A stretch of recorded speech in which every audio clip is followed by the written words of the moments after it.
بسم اللہ الرحمن الرحیم۔ ام المومنین حضرت خدیجہ رضی اللہ تعالی عنہا ایمان والوں کی ماں ہیں، اس لیے کہ اللہ تعالیٰ نے قرآن پاک میں اپنے پیارے حبیب حضرت محمد الرسول اللہ صلی اللہ علیہ وسلم کی ازواج مطہرات کو مومنین کی مائیں ارشاد فرمایا ہے، وَأَزْوَاجُهُ أُمَّهَاتُهُمْ۔ تو ان میں سب سے پہلا نام حضرت خدیجہ الکبریٰ رضی اللہ تعالی عنہا کا ہے۔ تو حضرت خدیجہ رضی اللہ تعالی عنہا کا خاندان یعنی آپ کا سلسلہ نسب وہ حضور صلی اللہ علیہ وسلم کے ساتھ مل جاتا ہے قصی پہ جا کے۔ قصی آپ کے اجداد میں سے ایک بزرگ ہوئے ہیں، تو قصی پہ جا کر ام المومنین کا خاندان بھی اللہ کے پیارے پیغمبر کے خاندان کے ساتھ مل جاتا ہے۔ اور آپ کی والدہ محترمہ کا نام فاطمہ بنت زائدہ تھا، اور وہ لؤی کی اولاد میں سے تھیں۔ تو لؤی بھی آپ صلی اللہ علیہ وسلم کے اجداد میں اوپر جا کر ایک بزرگ کا نام ہے۔ گویا کہ یہ دونوں خاندان کچھ اوپر جا کر آپس میں مل جاتے ہیں۔ تو آپ کے والد خویلد بڑے معزز انسان تھے۔ مکہ مکرمہ میں آ کر جب اقامت اختیار کی تو یہاں ان کی شادی فاطمہ بنت زائدہ ان سے ہوئی، اور عام الفیل سے 15 سال پہلے حضرت خدیجہ رضی اللہ تعالی عنہا کی پیدائش ہوئی۔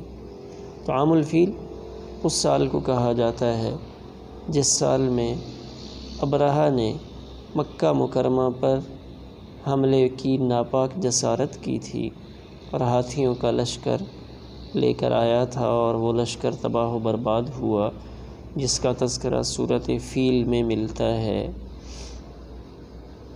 تو آپ رضی اللہ تعالی عنہا چونکہ بڑی معزز خاتون تھیں، اور جب سن شعور کو پہنچیں تو طاہرہ کے لقب سے مشہور ہوئیں۔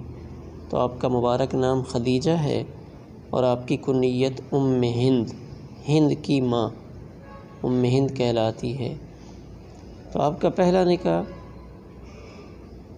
ابو ہالہ تمیمی ان سے ہوا تھا۔ ان سے پہلے ان کے والد گرامی نے ورقہ ابن نوفل، جو پچھلی آسمانی کتابوں کے بہت بڑے عالم تھے، ان کے ساتھ کرنے کا ارادہ فرمایا تھا، لیکن کسی وجہ سے یہ نسبت طے نہ ہو سکی، اور پھر یہ نکاح ابو ہالہ تمیمی سے ہوا۔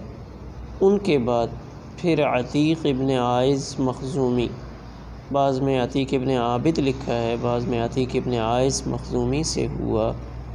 یعنی یہ دو نکاح ام المومنین حضرت خدیجہ رضی اللہ تعالی عنہا کے اللہ کے پیارے پیغمبر کے عقد میں آنے سے پہلے ہو چکے تھے۔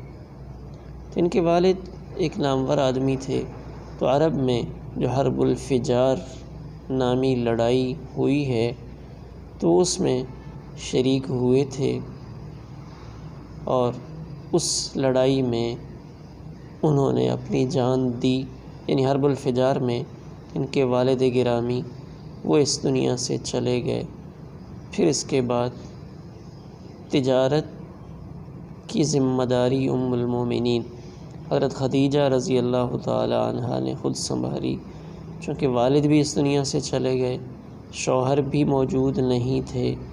تو اب گھر کا گزر بسر کرنے کے لیے اور اپنی معاشی حالت کو بہتر کرنے کے لیے حضرت خدیجہ رضی اللہ تعالی عنہا نے تجارت کے معاملے کو خود سنبھالا، اور خاندان کے سمجھدار افراد کو مال تجارت دے کر بھیجتی تھیں، اور وہ سامان تجارت لے جاتے، خرید و فروخت کرتے، واپس آتے، اور ان کو کارگزاری پیش کرتے۔ تو ایک دفعہ جناب رسول اللہ صلی اللہ علیہ وسلم کے مہربان و شفیق چچا حضرت ابو طالب، انہوں نے جناب رسول اللہ صلی اللہ علیہ وسلم سے فرمایا کہ آپ حضرت خدیجہ رضی اللہ تعالی عنہ کا مال لے کر چلے جائیں۔ تو ان کی مشاورت سے جناب رسول اللہ صلی اللہ علیہ وسلم حضرت خدیجہ رضی اللہ تعالی عنہ کا تجارتی مال لے کر ملک شام کی طرف عازم سفر ہوئے، اور اللہ نے اس سفر میں وہ برکتیں عطا فرمائیں اور بہت سارا نفع ہوا۔